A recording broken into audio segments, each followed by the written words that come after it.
Diesel, রান্নার gas, খাবারের ওষুধ, কৃষকের সারের দাম, এমন কোন জিনিস আছে যে জিনিসের দাম এই দুই সরকারের আমলে বাড়লো না? একদিকে বিজেপি ক্ষমতায় আসবার আগে আমাদেরকে বলেছিল ক্ষমতায় আসলে জিনিসের দাম কমিয়ে দেবে, ক্ষমতায় আসলে পেট্রোলের দাম কমিয়ে দেবে, ডিজেলের দাম কমিয়ে দেবে, শিক্ষিত বেকার ছেলে মেয়েদের হাতে চাকরি তুলে দেবে, শিক্ষিত বেকার ছেলে মেয়েদের হাতে কাজ হবে, শিক্ষিত বেকার ছেলে মেয়েদের দুটো হাতে একটা কাজ হবে। বিজেপি ক্ষমতায় আসবার আগে প্রতিশ্রুতি দিয়েছিল বছরে 2 কোটি করে চাকরি হবে। আর অন্যদিকে আমাদের রাজ্যে তৃণমূল কংগ্রেসের সরকার, তারা প্রতিশ্রুতি দিয়েছিল তারা জিতলে ডবল ডবল চাকরি হবে। আজকে ডবল ডবল চাকরি তো ছেড়ে দিন, আমাদের রাজ্যের শিক্ষিত ছেলে মেয়েরা আজকে বুঝে গেছে যাদের একটা চাকরি দেওয়ার মুরদ নেই, যাদের একটা চাকরি হাতে তুলে দেওয়ার মুরদ নেই, তাদের মুখ থেকে যখন ডবল ডবল চাকরির গল্প আমরা শুনতে পাই, সেটা মিথ্যা কথা ছাড়া আর অন্য কোনো কথা হতে পারে না।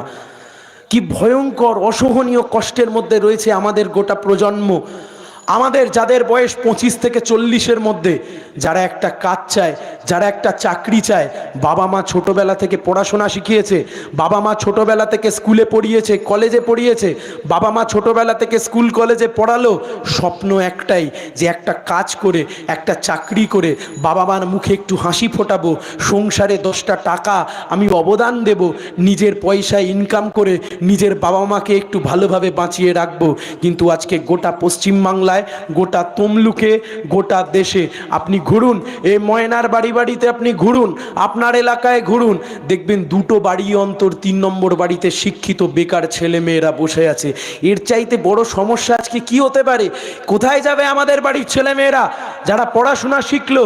কেউ ক্লাস 10 পাস, কেউ ক্লাস 12 পাস, কেউ গ্র্যাজুয়েশন পাস, কেউ মাস্টার ডিগ্রি পাস, কেউ বিএড করলো, কেউ ডিএলএড করলো, কেউ ইঞ্জিনিয়ারিং করলো। চোখে স্বপ্ন একটাই যে একটা কাজ করে পরিবারের পাশে দাঁড়াবো। কিন্তু এই অভাগার দেশে আর এই অভাগার রাজ্যে একটা নতুন কোনো শিল্প কলকারখানা নেই, একটা নতুন কোনো চাকরির ব্যবস্থা নেই। আপনার বাড়ির ছেলেমেয়েরা যাদেরকে পড়াশোনা শিখিয়েছিলেন আজকে চোখের জল ফেলছে। এলাকায় এলাকায় দেখুন, পড়াশোনা শেখবার পরে ছেলেমেয়েরা আজকে ঘুরে বেড়াচ্ছে, তার কারণ বাজারে চাকরি নেই। আরে থাকবে কি করে? এই মুখ্যমন্ত্রীর আমলে এই মুখ্যমন্ত্রী দুর্গাপুজোর প্যান্ডেলের ফিতে কাটে, এই মুখ্যমন্ত্রী জগদ্ধাত্রী পুজোর প্যান্ডেলের ফিতে কাটে, ঈদের মেলার ফিতে কাটে, জগদ্ধাত্রী পুজোর মেলার ফিতে কাটে, মেলার ফিতে কাটে, খেলার ফিতে কাটে। কিন্তু আমাদের রাজ্যের মুখ্যমন্ত্রী একটা শিল্প কলকারখানার ফিতে কেটে একটা কলকারখানা তৈরি করতে পারে না যেখানে 20-25 হাজার ছেলে মেয়েরা কাজ করে খাবে। কোথায় যাবে আমাদের বাড়ির ছেলে মেয়েরা?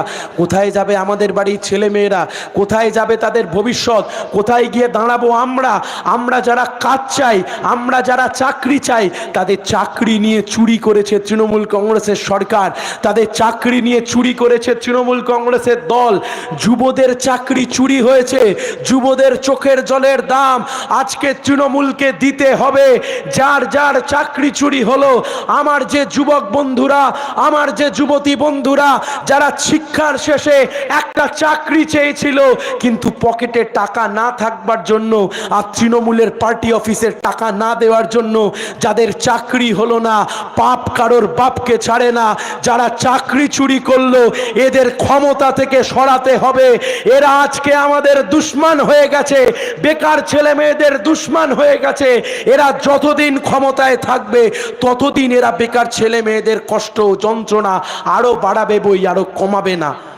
উত্তর চাইবেন না আজকে বিজেপির কাছে? বিজেপি আজকে ভোট চাইছে, নির্লজ্জ দল, লজ্জা শরম নেই। কোন কারণে ভোট দিতে যাবেন? একটা কারণ বলুন তো মাইকে এসে। গ্যাসের দাম বাড়িয়ে 350 থেকে করে দিল 1050 টাকা, পেট্রোলের দাম বাড়িয়ে করে দিল 70 থেকে 105 টাকা, ডিজেলের দাম বাড়িয়ে করে দিল 65 থেকে 91 টাকা, কৃষকের সারের দাম বাড়িয়ে দিল, বলল বিদেশ থেকে কালো টাকা নিয়ে এসে 15 লক্ষ করে টাকা দেব। কোথায় গেল 15 লক্ষ টাকা? আপনি 15 লক্ষ টাকা পাবেন না। আর সব শেষে বিজেপির নেতারা এলাকায় এলাকায় প্রচার করলো, আপনারা যদি বিজেপিকে একটা ভোট দেন, আপনারা যদি বিজেপিকে জেতান, তাহলে এই রাজ্যের মুখ্যমন্ত্রীর বিরুদ্ধে যে চুরি দুর্নীতির অভিযোগ আছে, মুখ্যমন্ত্রীকে জেলে পোড়া হবে আর তার ভাইপোকে তোকে জেলে পোড়া হবে। এই কথা শুনে রাজ্যের সাধারণ মানুষ 2019 সালে বিজেপিকে 18টা আসনে জেতালো। এই কথা শুনে রাজ্যের মানুষ বিজেপিকে 2021 সালে 77টা আসনে জেতালো। কিন্তু 77 আর 18টা আসন পাওয়ার পরেও আমাদের রাজ্যের মুখ্যমন্ত্রী আর তার ভাইপো ড্যাং ড্যাং ড্যাং ড্যাং করে বাইরে ঘুরে বেড়াচ্ছে। দিল্লির মুখ্যমন্ত্রী গ্রেপ্তার হয়, ঝাড়খণ্ডের মুখ্যমন্ত্রী গ্রেপ্তার হয়, কিন্তু বাংলার মুখ্যমন্ত্রী আর তার ভাইপোকে ইডিয়া সিবিআই ছুঁয়েও দেখে না। তার কারণ সেটিং আছে তাই রে, চোরের মাথা বাইরে। একের পর এক চুরি দুর্নীতি করবার পরেও আমাদের রাজ্যের মুখ্যমন্ত্রী আর তার ভাইপো বাইরে ঘুরে বেড়ায়। তার কারণ কি? বিজেপি বলে দিয়েছে রাজ্যে দিদি আর কেন্দ্রে মোদি। দিল্লিতে মোদি থাকবে আর রাজ্যে দিদি থাকবে। দিল্লিতে নরেন্দ্র মোদি সরকার চালাবে আর রাজ্যে দিদির সরকার চলবে। পশ্চিমবাংলায় তৃণমূলের সরকার চলবে আর দেশে বিজেপির সরকার চলবে। আমরা বলছি মানুষকে আপনি একবার দুবার বোকা বানাতে পারেন, ন্যাড়া একবারই বেলতলায় যায়, বারবার বেলতলায় যায় না। এবারের ভোট ওই জোড়া ফুল আর পদ্ম ফুল ছেটে দিতে হবে, কাস্তে হাতুড়ি তারা একটাই প্রতীক। চুরি করলো শুভেন্দু অধিকারী, সে আজকে বিজেপির বড় নেতা হয়ে গেল। লজ্জা আছে বিজেপি নামক দলটার? নির্লজ্জ দল, না আছে নীতি, না আছে আদর্শ। ড্রেনের আবর্জনা কুড়িয়ে নিয়ে এসে এরা নিজের দলের নেতা বানিয়ে দেয়। 2016 সালে এই বিজেপি শুভেন্দু অধিকারীকে চোর বলল।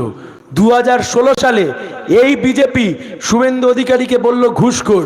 2016 সালে এই বিজেপি বলল শুভেন্দু অধিকারী টাকা চুরি করেছে। 2017 সালে সেই শুভেন্দু অধিকারীকে সিবিআই ডেকে পাঠালো।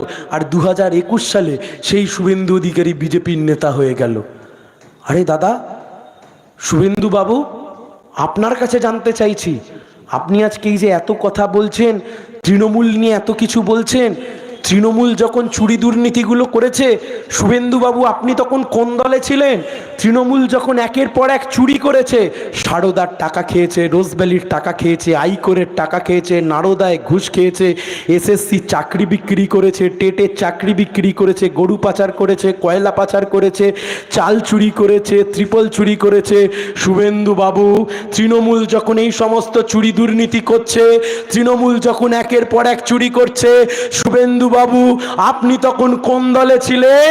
আপনি তখন হাতে জোড়া ফুল নিয়ে কালীঘাটে দোল খাচ্ছিলেন। বাংলার মানুষ এত সহজে সব ভুলে যাবে না। তৃণমূলে চুরি করব আর বিজেপিতে নেতা হব, তুমি চুরি করবে জোড়া ফুলে আর সাধু হবে পদ্ম ফুলে। ও খেলা আর বাংলার মাটিতে খেলতে দেব না। আবার বিজেপি গল্প দিচ্ছে, বলছে সিপিএম কে ভোট দিয়ে কি হবে, ওরা কি জিতবে? লজ্জা লাগে না আপনাদের? আপনারা হচ্ছেন ছেলে ধরা।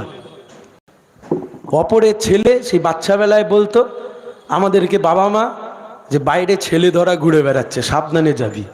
বিজেপি হচ্ছে ছেলে ধরার মতো, নিজেদের কিচ্ছু নেই, অন্য দল থেকে ছেলে ধরার মতো খামচে খামচে কিছু কিছু করে নেয়। এদের থেকে সাবধানে থাকবেন। সারা বছর এদেরকে খুঁজে পাবেন না। এসএসসির লড়াই আমরা করি, টেটের লড়াই আমরা করি, আদালতের লড়াই আমরা করি, আদালতের লড়াই বিকাশ রঞ্জন ভট্টাচার্য, আর সব লড়াইয়ের শেষে সাংবাদিক বন্ধুরা এসে বুম ধরে আর শুভেন্দু অধিকারী ক্ষীর খায়। আরে শুভেন্দু বাবু, কতদিন আর এক গল্প দেবেন? 2021 সালে বললেন সিপিএমকে ভোট দিয়ে হবে না, সিপিএম হারাতে পারবে না। 2019 সালে তখন আপনি তৃণমূলে ছিলেন, নিজের ভাই দিব্যেন্দু অধিকারীকে জেতানোর জন্য বললেন না না তৃণমূলকে ভোট দিতে হবে। আমরা আপনাদেরকে বলছি ভালো করে শুনুন, এদের কথায় প্রভাবিত হবেন না। আপনাদেরকে বলছি, গোটা তমলুকের মানুষ মন বানিয়ে নিয়েছে, গোটা তমলুকের মানুষ ঠিক করে নিয়েছে, গোটা তমলুকের মানুষ মনে মনে সিদ্ধান্ত নিয়ে নিয়েছে। বেকার ছেলে মেয়েদের চাকরির জন্য চোর মুক্ত পশ্চিমবাংলা গঠন করবার করবার জন্য, জিনিসপত্রের দাম কমানোর জন্য, দাঙ্গাবাজ মুক্ত দেশ তৈরি করবার জন্য আগামী 25শে মে তমলুক লোকসভার মানুষ সকাল সকাল 4 নম্বর বোতাম টিপবে। আপনি যতই মানুষকে ভুল বোঝান, মানুষ আর আপনার কথায় প্রভাবিত হবে না। 25 তারিখ কাস্তে হাতুড়ি তাড়াতেই ভোট পড়বে।